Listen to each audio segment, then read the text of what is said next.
Alors, aujourd'hui, l'efficacité d'un traitement se juge selon différents paramètres.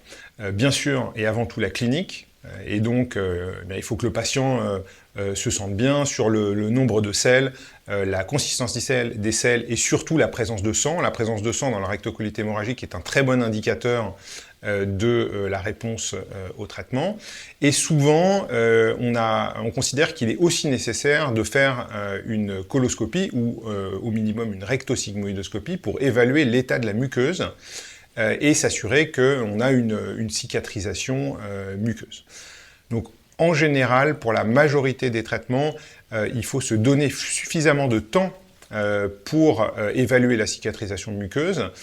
Cette évaluation, elle ne se fait jamais avant 3 mois de traitement et on peut même se donner plus, on peut se donner sans problème 6 mois pour évaluer la cicatrisation muqueuse.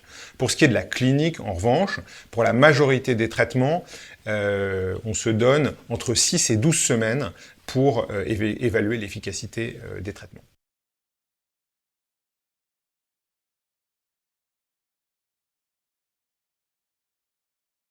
L'indication aux anti-TNF, elle se fait là aussi soit pour le traitement d'une poussée ou pour la prévention des récidives.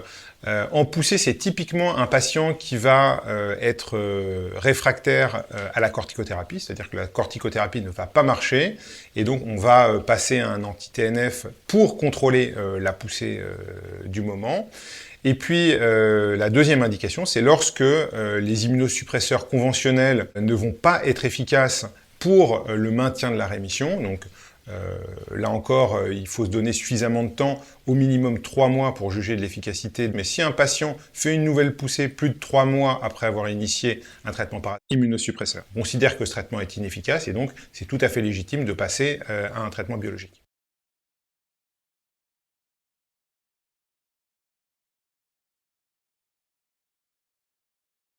Alors il y a un message qui est très important, c'est que lorsque on va changer de classe thérapeutique parce que le traitement n'est pas suffisamment efficace, eh bien il faut maintenir les 5-ASA absolument chez les patients qui ont une rectocolite hémorragique, et ce pour au minimum 2 raisons.